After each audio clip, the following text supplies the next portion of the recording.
Well, good evening, everyone. Let's see, I need to adjust this one.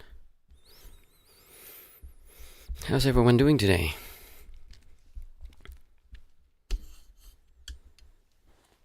There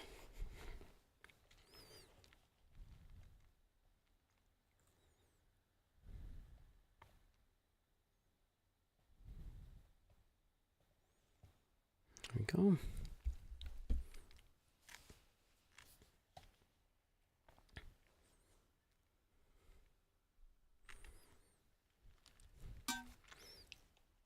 So for those who are new today, we have, what we do is we normally do 5 minutes introduction before. And good evening. Oh, well, I still have a cold. I have a bit of a fever today, and my throat is really bad. So I'll try to do the guided. It might be a little bit less guiding than normally. And we'll see how it goes with the questions and answers afterwards. But normally what we do is we have 5 minutes before, where we just, someone wants to ask some questions, and we get acquainted to each other. And then after that we do 20 minutes of sitting. There's a bell, and then there's questions and answers if anyone has any afterwards. And today is Monday, so today we have guiding. Esperanza Libertad. Nice, I like that name. Spanish, or I think it is, right?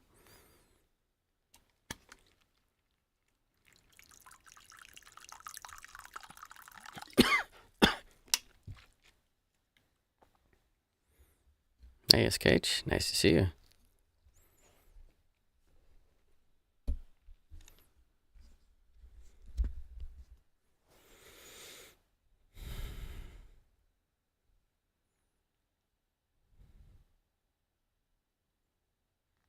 Yeah, cold is still going, SKH, unfortunately. So we'll see how it goes. Guiding should be fine. We'll just see with the questions and answers after. Well, it's good to practice. With being sick is absolutely no reason not to meditate. If anything, it can give you more. I think I made a video, I think I released it already, about why you can actually learn more while you're meditating while sick.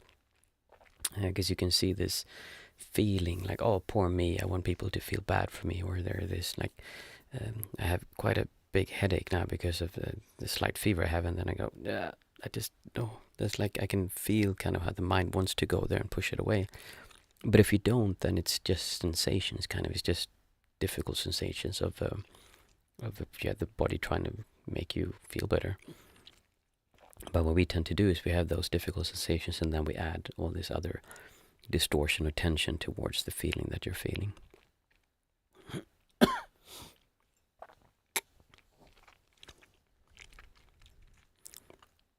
And that's funny.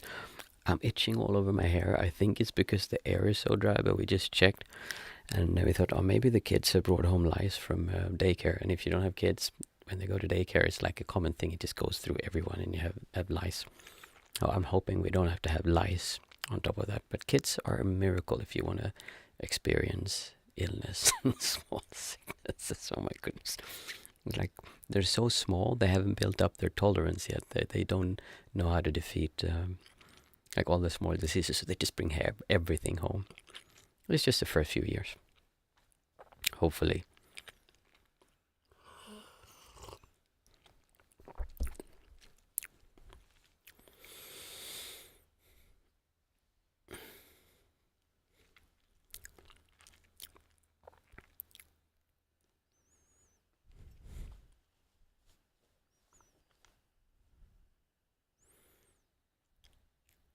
Yeah, Esperanza was saying she has a practice where I see headaches as a warning sign of my body, and thank my body for it. The pain lessens when I do this. So for me, what that actually, oh sorry, there you are. For me, what this does is that when you thank the body for showing you this, you take away the distortion. Because it doesn't really matter if that's true or not. That's besides the point. The main thing is that you're letting go of the resistance towards the pain, because you realize the body is just, either it's a warning, it's the body trying to do something. When you have a fever, your body's trying to kill the viruses. I actually had, when I was a child, my reasoning was, I remember one time I had a flu, and I was lying in my parents' bed, and I took all the blankets and I put them over me, and I had it on my head. I had on, because I said, you know what, my body's trying to cure me, and it's making me warm, so that must mean it's good for me to be warm. It's trying to make me warm to kill off the viruses. So I tried to make myself even warmer. I don't think that's a good idea. Maybe a 5-year-old, well, should listen to his parents instead. But it is true, when the body is showing signs like that, you should listen to it. And if you can let go of the resistance, then you've done all you can.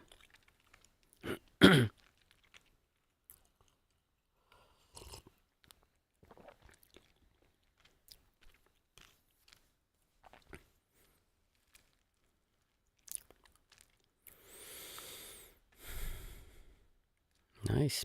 So I think we'll begin. So for everyone, put themselves in a position where you feel comfortable. Preferably sitting up if you can, but you can also lie down.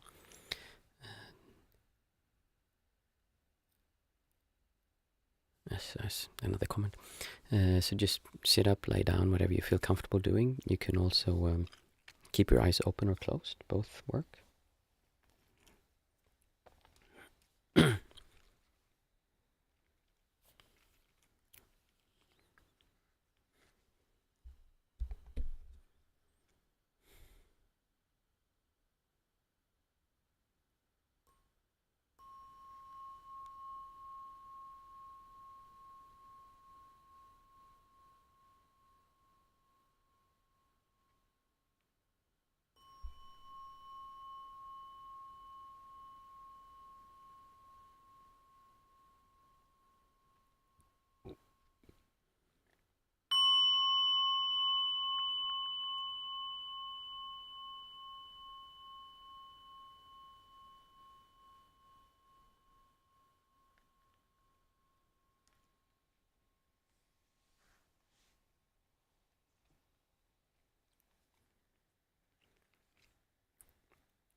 So just sit down in a comfortable position and start pulling your awareness towards your breath.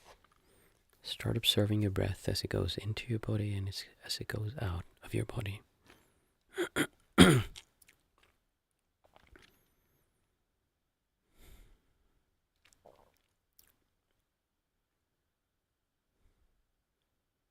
the beginning, you might feel as it going through your nostrils, down your throat and into your chest. And just observe as your breath is coming in and going out. Breath is going in and breath is going out.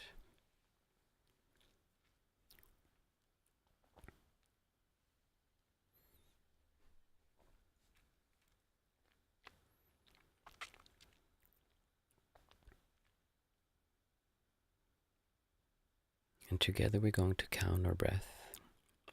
The way that we'll do it is that we'll count from 1 to 8 and then down from 8 to 1. And we'll do together first one turn and then you can continue by yourself. So counting in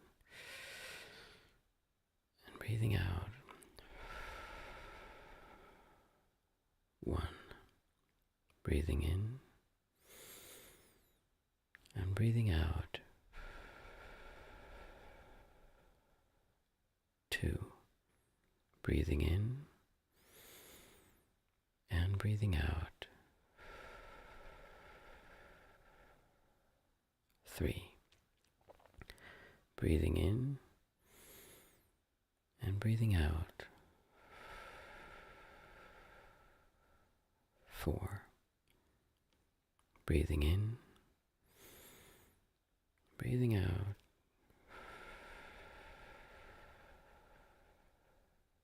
5. Breathing in and breathing out.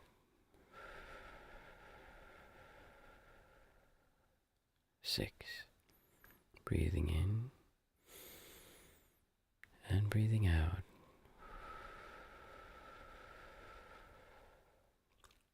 7.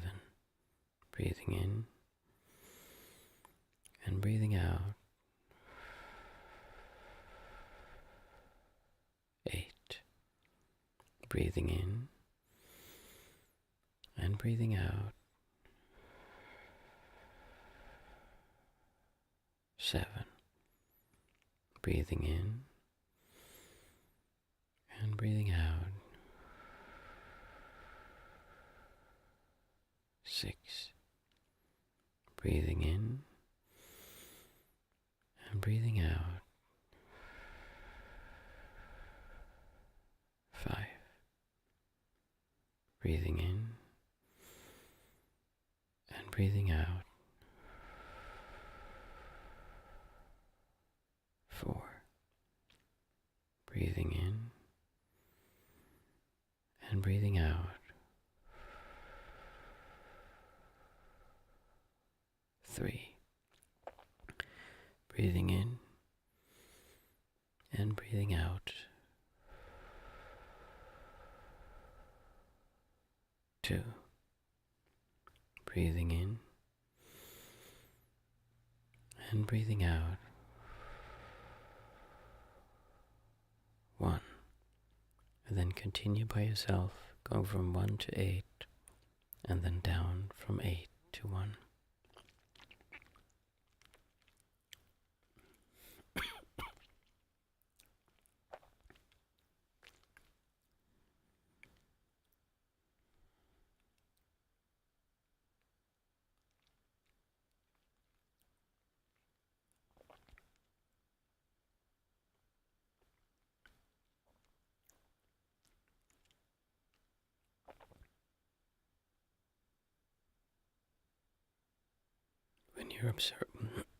When observing your breath, there is no need to breathe the way that I did when I was counting.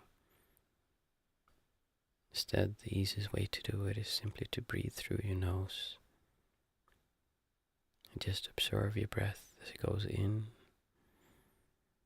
and out. 1. In and out.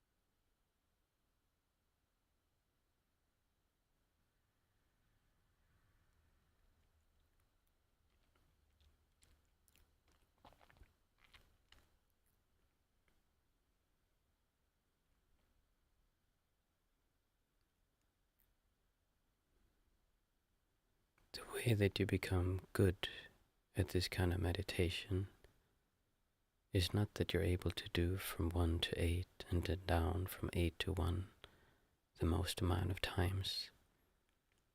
The way you do well in this kind of meditation is your ability to keep coming back to your breath every time your thought drifts away, every time you lose track of your breath. Just come back over and over and over again as you're breathing in and breathing out. 1. Breathing in and breathing out.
When you do the counting of the breath, it's not by accident that you count at the end of a breathing cycle. If you observe what your breath does, you see that there's an in-breath, and there's a tiny pause as the breath turns around, and you breathe out again, and then there will be a longer pause as the breath settles in, and you start breathing in again. And it's at this moment that the mind tends to come in, because there is no physical sensation for you to focus on. And I realized this when I was sitting, that I kept losing my focus, and it always happened at the same time.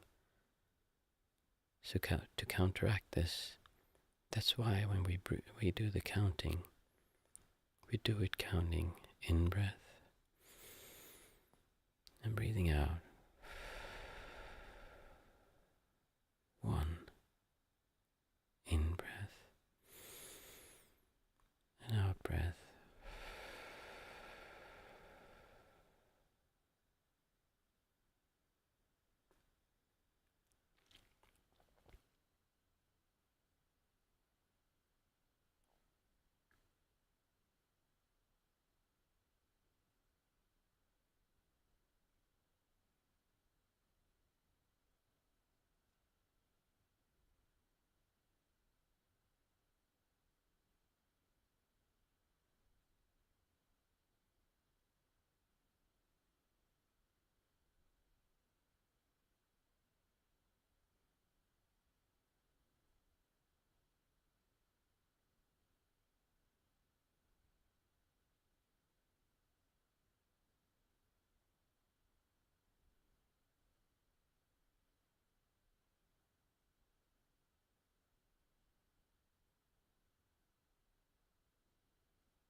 When you're using your awareness to observe your breath, I want you to try to make it as wide as possible.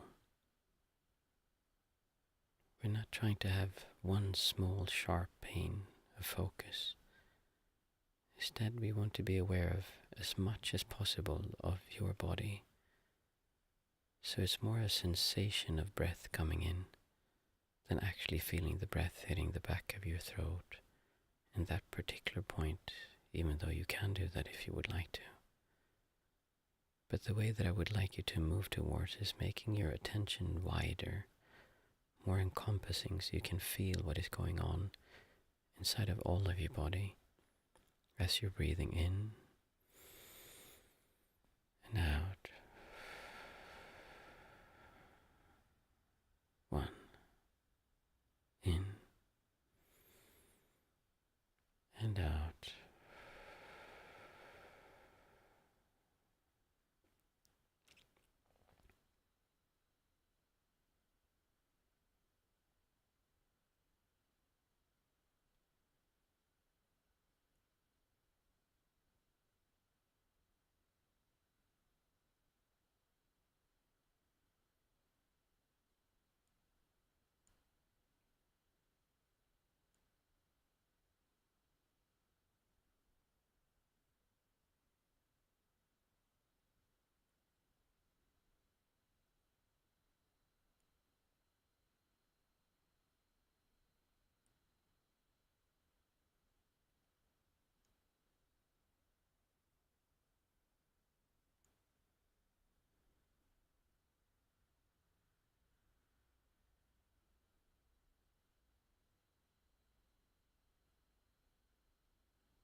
Sometimes the mind will have so much inertia that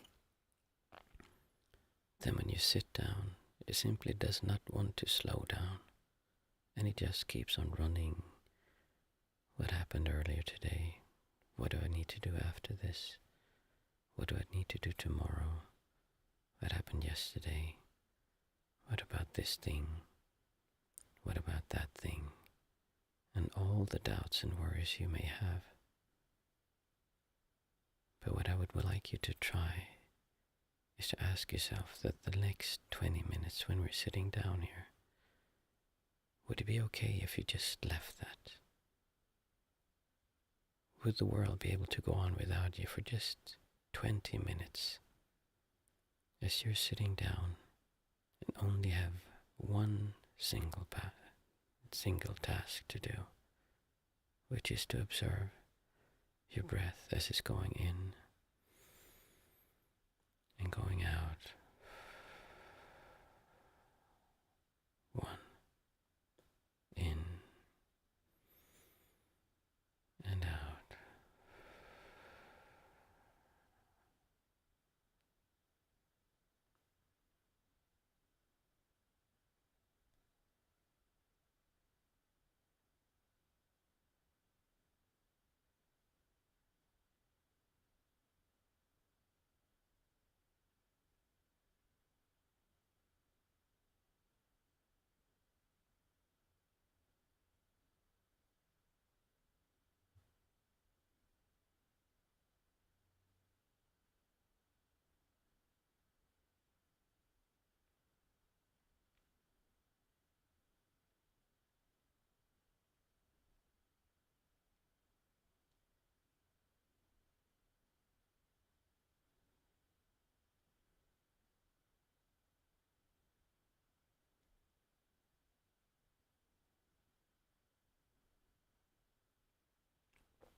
Now that you've been sitting for a while, I want you to bring your awareness and look at how your breath has changed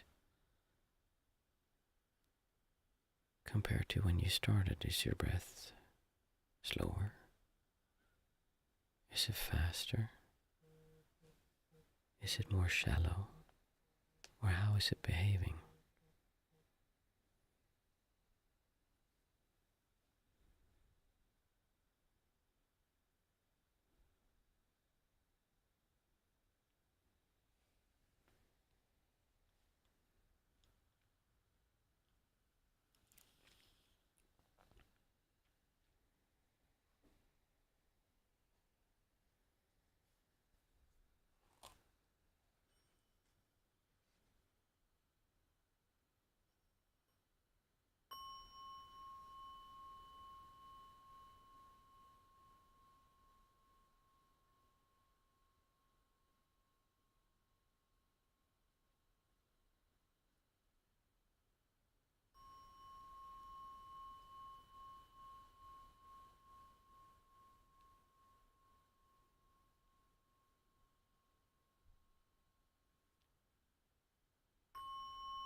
If you want to, you can simply continue sitting, or you're also free to ask questions if you have any.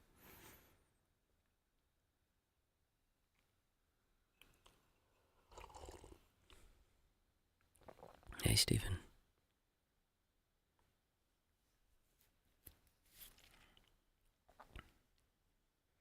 I forgot to say there is I think 10 or 15 second delay between me answering what you've written and that you actually see what I'm saying. Just you know, I think the chat is probably immediate.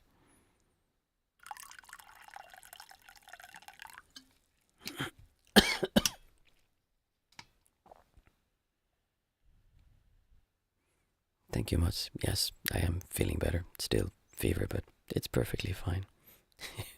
It was a little bit confusing because I kept being a bit dizzy, so I had no idea how long we've been sitting. But it was nice. Like I said, it's always nice to sit with you guys. It really does feel so different from when I'm sitting by myself. I always enjoy it.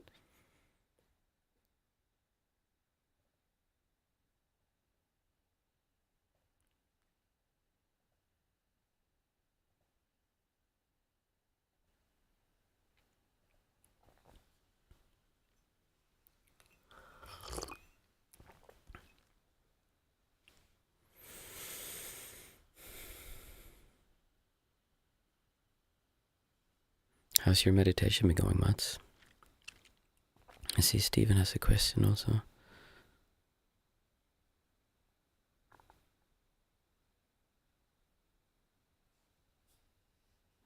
See, Stephen is asking, I was thinking about joining a Buddhist monastery.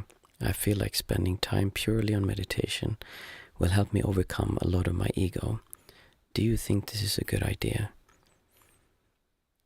When you say join a Buddhist monastery, do you mean ordaining, or do you mean just joining a monastery where you go in and sit with them?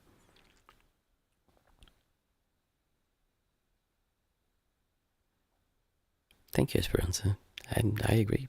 Yeah, it is. It's very nice. Yes, ordaining. Okay, so Stephen, if you're thinking about ordaining, there's so much to this question because I'm really split. In some way, I was ordained for 6 years, and it was really good for me in so many ways. It helped me. I mean, I could not have practiced the way I did if I wasn't ordained. But as far as taking your ego away, I mean, people use terms like that, ego, a lot, and it's very easy to throw them around. But if you look at what it actually, I mean, what happens when you go and become ordained as a Buddhist monk, the problem is that you get a really big ego from that, because all of a sudden you're not just anyone. You're someone special. You're on the path, and it's very easy to get a really big ego. I don't actually use the word ego. I use the term sense of self, meaning the sense that this is me. I am separate somehow. And I found that many people ordained actually get a stronger sense of self because now they're on the holy path, the spiritual path. So from that perspective, ordaining can actually be a hindrance, can make it more difficult. The other part that is difficult is that it's, even though I mean, people in the West don't see it this way, but Buddhism is a religion. I mean, you can't get away from that, especially if you go to Asia. Buddhism is really a religion. It's not a philosophy just as we see it in the West. There's a lot of religious elements to it, and if I wouldn't have had my drive to figure out what was happening inside of me and to meditate, because that's why I left to become ordained. If I didn't have that myself, I would have become a Suddhahandra, which is like a white monk. Well, I was a Suddhahandra, a white monk. But I would have been at some temple chanting beautifully, because I have a background in singing. So I would have been chanting beautifully, all these chants in Pali, and people would have said, oh my goodness, he is so Buddhist, this is so beautiful. He left the life of luxury in the West and came to us to live the true path. But I wouldn't have done anything. I would have just learned to chant songs and live by these precepts, which, I mean, if I would have been thrown out on the street without any money and become a beggar, that would have been quite similar in many ways. So it is tricky to actually get it right, and you need to find a temple where you feel comfortable and where they practice the way you want to practice, because you might actually want the religious part. Me personally, that's not at all what I do. And I consider that more philosophy. And if you're interested in that, then yes, sure. So should you ordain, if you have the ability, I recommend you to try it. Because, I mean, it is an incredible experience. And really look for where you want to do it first. Because that can make a big difference. If you ordain in the Theravadan tradition in Burma, you're going to have a really tough time. You'll be meditating at least 10 to 15 hours per day in really gruesome retreats most of the time, and it's really focused on the meditation. It's very strict, really hard. Wake up early, meditate all day. Whereas if you go to Sri Lanka, you would be more of a temple monk, depending on where you ordain. But then it'd be more likely that you'd be a temple monk who did rites and rituals. If you went to a plum village in France, then it's much more about mindfulness. They sing, which is like completely unheard of in the Theravadan tradition, but they sing, they meet lay people, they're much more interactive with the community. There's more of a mindfulness-based practice where you focus on issues, internal issues. Does the practice of meditation help overcome your separate selves, or is there something else to do? It's supposed to. Yes, it is. I mean, that's what I'm trying to teach here, my own approach to how to do that. And I say exactly what you said. Separate selves, what I say is sense of self. That's difference in things, separate self.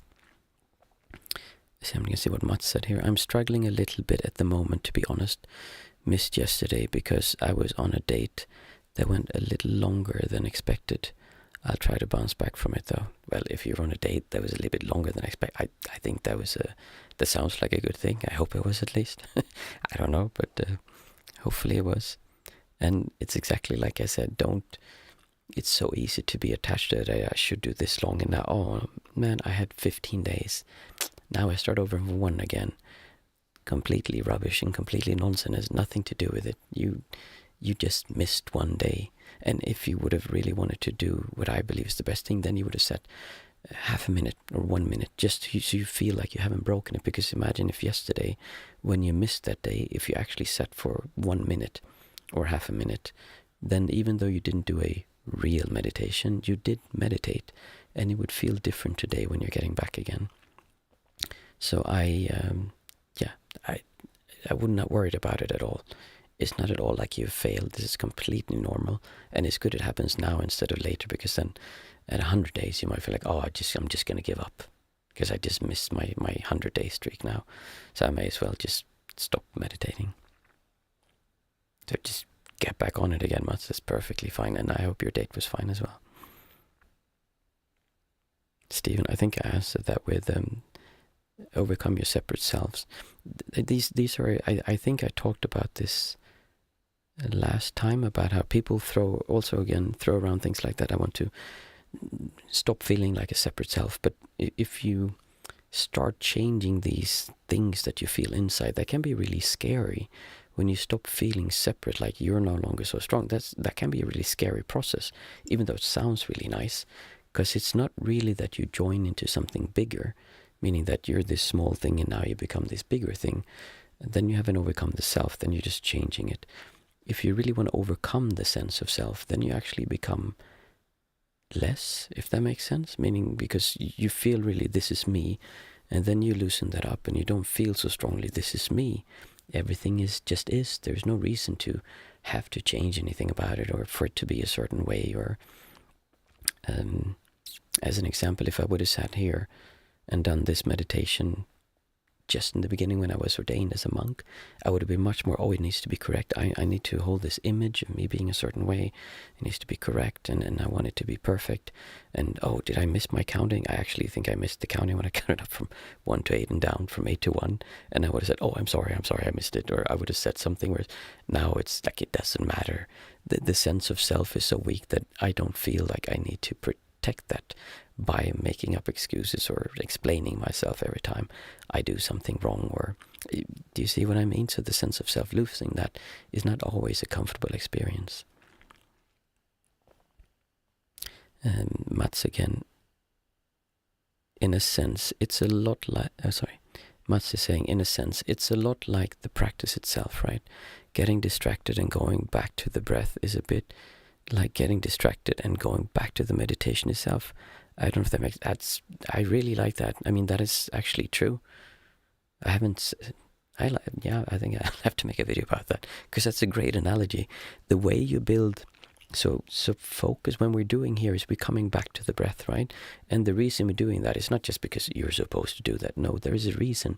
Because when you keep coming back to the breath, you build something it's called samadhi. We translate it into concentration. It's basically the stickiness of the mind, meaning your ability to stay with your breath as it goes up and down just becomes easier. The thoughts kind of just loosen up, and they don't have the same pull over you, and your ability to stay with whatever you're focusing on gets stronger. That's the stickiness of the mind.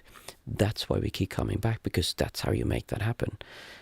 And it's the same thing. You're absolutely right. By not worrying about getting distracted and missing one time, you just get back, because it is the same thing. If you, now you're done 15 days or 20 days, however long you did, if you would say, I failed, I did wrong, all of a sudden you have distortion, you create tension, you're creating more sense of self, separation, failure, like all the things we're trying to get away from, because you were attached to the idea that your meditation should be continuous and had to be a certain way. Instead of simply saying, oh, I just missed yesterday and I had a good time, or you didn't have a good time. I mean, that's irrelevant, really. And then today you just start again, which you did, so it's fine. And that's why I don't really put much emphasis on counting how much we meditate, or someone asked the last time, I think, how long you should sit. Also, it doesn't really matter. Like, you sit 20 minutes, half an hour 15. After that, you lose so much energy, like your ability to stay focused, that there's no point.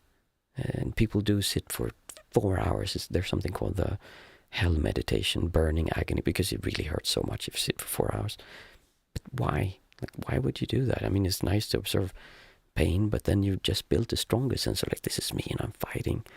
So yes, I really like your way of viewing that, Mats. I see Esperanza is saying, so before ordaining, visiting meditation for lay people or retreats at a couple different temples is probably a good idea to get back to know the practice, I guess. Absolutely. I mean, if you're going to ordain, I really recommend you going around and looking. There are a lot of people in Asia who'd love to have Western people coming ordaining. And if you're not Western, they love to have people ordaining anyway. It is important to find a teacher and a center where you feel comfortable. And I almost said safe, but I mean, monks can be strange people too. Just because they're ordained, don't think that means they're holy people. Hopefully they're really following their precepts and doing the things they're supposed to, but it doesn't mean that they're always people you want to hang around with all the time. So I would really make sure that you feel comfortable there, that you feel you can learn something from them, and it's a place you want to stay. Good, Esperanza, I like that. I see Stephen. Was there a point where you felt you worked on yourself to the point where things didn't bother you anymore and you can go out and help people? So the reason we focus... Okay, so was there a point where I didn't bother me anymore and you can go out and help people? If anything, that is much more true now than it was before. And the interesting thing is that when I don't feel anything bothers me, in the beginning, I wanted to help people. I became ordained because a big part of it was I wanted to help people. I wanted to discover something and I wanted to bring that to the world and do good. I don't have that anymore. I don't need that. I don't need to help people. I don't need to do good to the world. I don't need to do something outside of myself. I like doing it now, and I do it now, but not because I feel the need to do it. So when you take away the sense of self, then you choose. It could have very well been that I said, which is what I've done the last few years, that I've been raising a family and building a family and getting a job and just settling into lay life. And now I feel like I want to start helping people again and teaching, but it's not because of the same reason as when I was ordained, because then there was a lot of self in there. I wanted to do this. I was on a big journey, and I think a lot of people I see who do this, they have a really big, strong sense of self and want to go out and be good people and help. In fact, when I do coaching calls with people and when I sit and talk to people, what I do is I don't really focus so much on what they say. I focus on how I react to what they say, meaning if they say something that sounds terrible, I'm not sitting there trying to think of solutions or saying why it's okay. I'm just trying to make sure that I have as little distortion or tension towards what they're saying as possible, and just listen. And when they listen, I might see what comes out, but I don't try to figure out the best thing to say.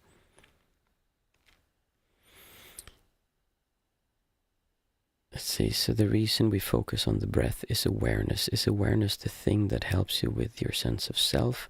Are your thoughts your sense of man? I like these questions. These are good questions. So awareness, now again we come into these things that people throw around so easily. Oh, it's awareness and sense of self, and it's very easy to use things like that. Awareness is your ability to focus on, well, awareness is the thing that you focus to observe things, right? But in that awareness,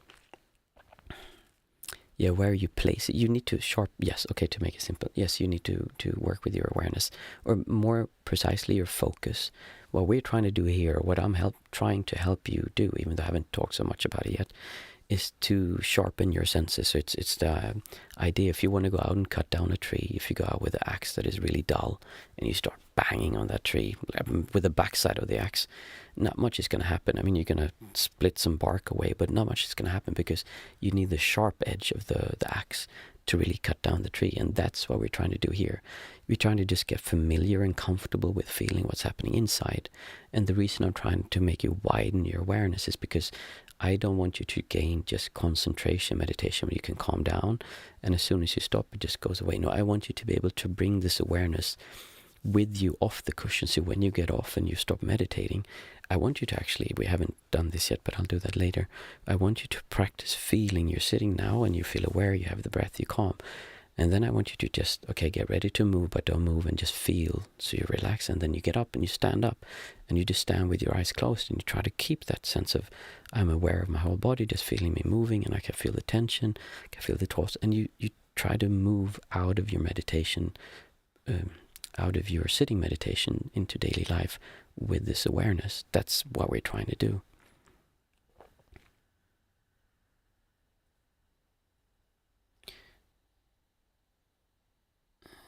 Marcus, that makes sense. You're welcome, Stephen. Hey, Marcus, are you saying you felt a need to help people before, but now you only do it if you want to do it?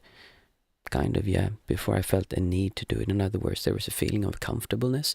If I didn't help people, I would feel bad. I need to help them. Now I just do it because it's just the most sane thing to do. It makes sense. Not because I need to do it, because it makes sense to help people. If that makes sense.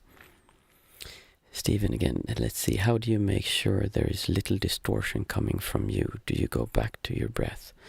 Breath is like an anchor. I still use my breath as just coming in, but I don't focus on my breath so much here. I just become aware of everything happening inside of me, and I have a lot of movement kind of inside of me, and I focus on that. So I just observe how I'm doing. And I've been doing this since 2010 when I really started practicing this way, and I used to meditate anywhere from 10 to 15 hours per day. If I was taking a calm, it was 6 hours, and I did that for 6 years. I spent a lot of time meditating.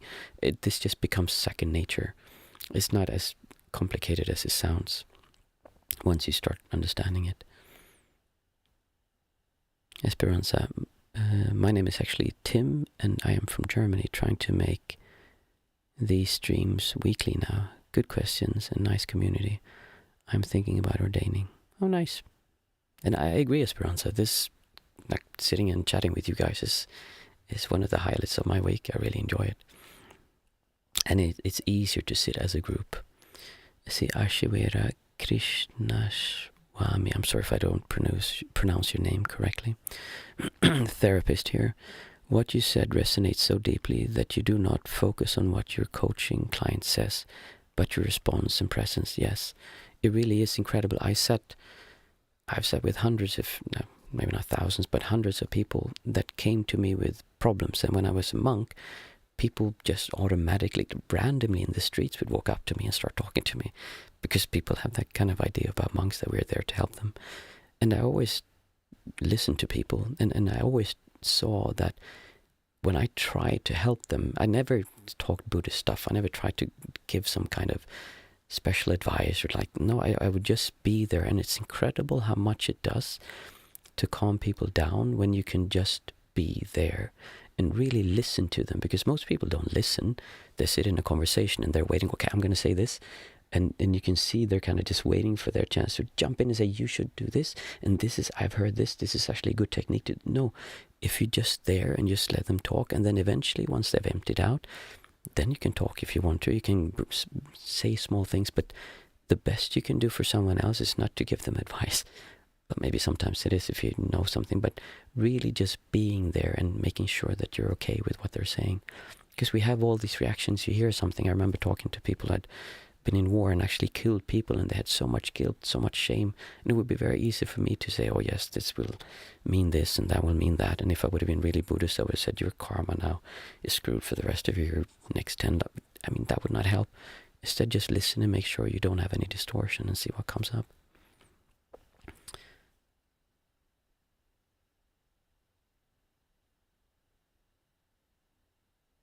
Yes, nice.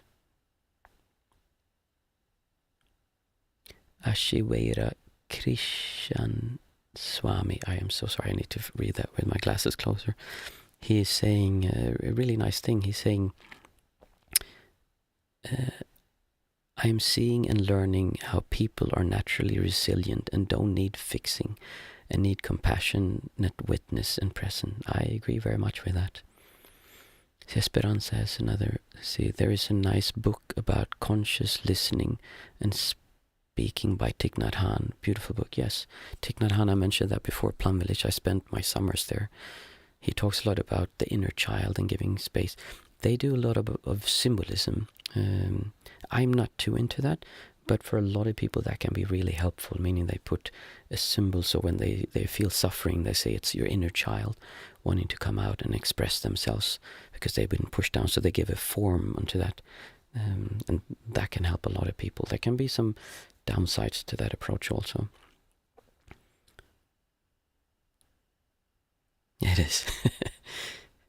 I'm feeling my voice is actually giving out completely, so I'm going to have to stop, even though I'm really enjoying this. Gonna see what Stephen says the last thing here. Does all the good qualities like compassion and wisdom come from meditation? Not necessarily. I mean, they do come from that. I mean, if you take away this sense of self, quite likely you'll be compassionate and feel wisdom, but it might not be exactly what you thought it would be. And also, you most definitely don't need meditation to have that. I have some friends that I've met throughout my life who are more compassionate and have more wisdom than pretty much any monk I've ever met, and they were not even close to being ordained or Buddhist or anything. They were just really decent, good, loving people who enjoyed spending time with other people. You don't need to ordain to do that, but it helps you to do that, especially if it doesn't come as naturally as it comes to some people. I'll just read what my Mindful Mama says here. Do you feel bad when you do have distortion? I am working as a yoga teacher, and sometimes I have distortion towards some people, or mostly their behavior. I feel bad then because I think I need to be neutral. I am worried they feel my distortion. No, I don't really feel bad about it. I'm quite okay with it because, like I said, I've done this since 2010. That's 14 years ago. And if you would just take the hours that I set in like this or walking with it, it's insane amounts of hours. I've watched this so much, and I've spent so much agony thinking I should be different, thinking like, and that's just another distortion. Believing that I need to do something a specific way, and it really is when you have this. So for instance, you say you feel bad about having distortions and you might push against this, and then you fight it, and then you look at it, and eventually you observe this, and then you're like, oh well, this is kind of dumb, and you just let go of it. So it's really a process. This is I'm sorry, my voice is just giving up. I'll have to take this again next time, because I don't think I can talk much more. Yeah, distortion is fine. Everyone has distortion. Don't think you're not going to have it. There's pretty much the only time you don't have distortion is basically either when you're having an orgasm or when you're out walking in nature and just breathing and feeling calm and just being really calm with nature. I love this discussion, but my voice is just breaking up so much, so I have to stop. I'll see you guys on Thursday again, and we'll do, then it's no guiding, but we'll just sit together. Thank you everyone again. Really fun having these discussions. We'll see you on Thursday.